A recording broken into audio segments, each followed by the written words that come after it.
welcome to Get to Know Your District. I'm Tom Turbeville. Thank you for joining us here on Channel 16. We're visiting with head boys basketball coach for Bryan High, Chris Jones. And Chris, talk a little bit about your path back to Bryan High. I know you were with Coach Reese for several years, but this is your 16th year with the Bryan ISD.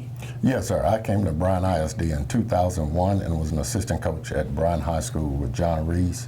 And in 2008, when Rudder opened up, I went over there as head coach. And 2011, I came back to Bryan High as head coach. I know when John left, it wasn't unexpected because people thought that he would go over to A&M, which eventually he did. But you were the head coach at Rudder that time. Was that kind of a difficult decision, or to come from Rudder back to Bryan High? Because I know that you had really established things at Rudder. Yes, it was a very difficult decision. I mean, I had great kids and great support over at Rudder. And Bryan High's a great program. It's historic, and there's a lot of tradition there. Absolutely, it is a historic program. Give a little sort of a preview to your basketball team for 16-17. I know that you're replacing a few folks. You're somewhat of a young basketball team, but sort of give us an outlook of what you think the team's going to be.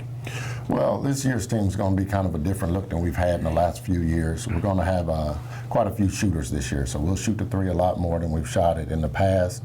We have a lot of unproven players who are coming up from JV, who will be seniors this year, and we'll just give them the opportunity to prove themselves. We have the young Zach Nuttall coming up. He was 16 points a game last year, and he was a returning first-team All-District guy. And we have Jalen Collins coming in, and he's going to really contribute as well as a returning senior. Your schedule coming up, of course, you play in District 18-5A, of course, but you've got a pre-district schedule that includes some tournaments, and I think y'all get started pretty soon, a week from Tuesday on the 15th, right? That's correct. We open up season November 15th, and we'll open up with Willis, who was a district opponent from last year, and we'll play Manor, and we have some preseason tournaments at Madisonville and Montgomery, and also Pasadena, down south of Houston. How has the game changed since you played the game, since you started coaching the game? It's gotten faster, I guess. I guess kids, it's pretty fast when you played it, but I guess it certainly hadn't slowed down much, has it? No, the game's gotten, well, for a while there, it had gotten really fast and out of control. And not a three-point shot. I've coached teams where we shot a lot of threes. You know, when I was at Rudder, I coached a team that led the state and made and attempted three-pointers, and then we went away from it for a few years. This year, we're coming back to it. When I was in school, I remember when we got the three-point line, when Coach came in and first taped it down, and that was our first time seeing the three-point line in practice, and we practiced with it for a year. And so the game's changed a lot because we didn't even have the three-point line when I played originally. I know your history a little bit as a player, but why don't you tell the folks about your playing history? Where'd you go to high school and beyond?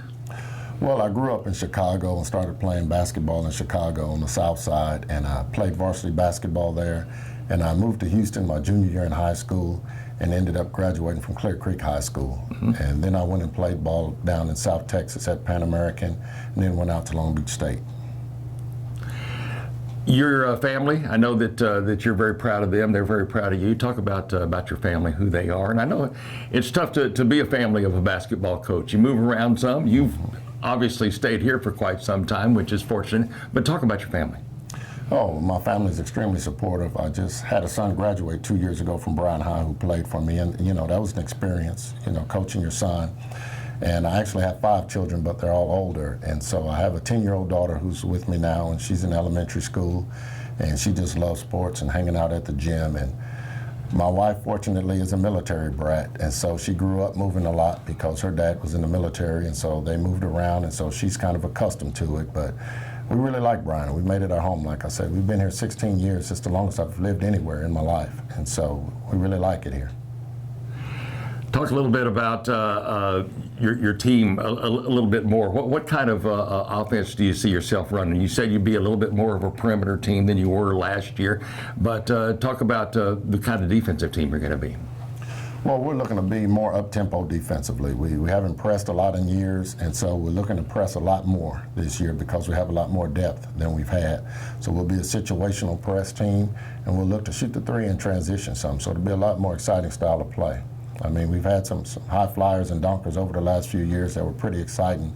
And this year we're going to be able to stretch out the floor and use a little bit more of it with our shooting. Bryan Vikings are going to the playoffs in football. I know all the fans are excited about that, looking for them and hoping for them to make a long run. But you're a little bit more fortunate than some teams this year. You have a few basketball players that play football that you'll have to wait on. Who are they? Who are the ones you'll be waiting on? Well, we have Joseph Hedge to start off with. He started for us at the 4 last year. He was the face of our defense, of our pressure defense last year. So obviously, we're looking forward to him coming back. Roger Crenshaw played a lot of minutes for us last year, and we're looking forward to him coming back. And we think John Kuntz is going to contribute a lot. C.J. Kuntz on the varsity this year. He was on JV last year. This District 18-5A, I know it's asking you to look ahead a little bit, but based on last year and what you know of people coming back, what will the district race look like? Well, the district race is going to be pretty tough. After the realignment, we have a 17 district and 6 teams in our district made the playoffs last year. You have Waco and Temple, who tied for district championship in their district last year. And then you have Bryan, College Station, and Casal, who were in a 3-way tie for second last year. So the district's going to be pretty competitive. There's some pretty good individual players. University will be returning a point guard who was their district MVP last year. And we returned Trey Flowers, who got votes for district MVP with us last year over at Consolidated. And, we think we have a pretty good player in Zach Nuttall as well. Absolutely. Chris Jones is the head basketball coach at Bryan High. They've already started practice. They'll start the season on November the 15th against Willis. And we thank him for visiting with us today on Get to Know Your District. I'm Tom Turbeville.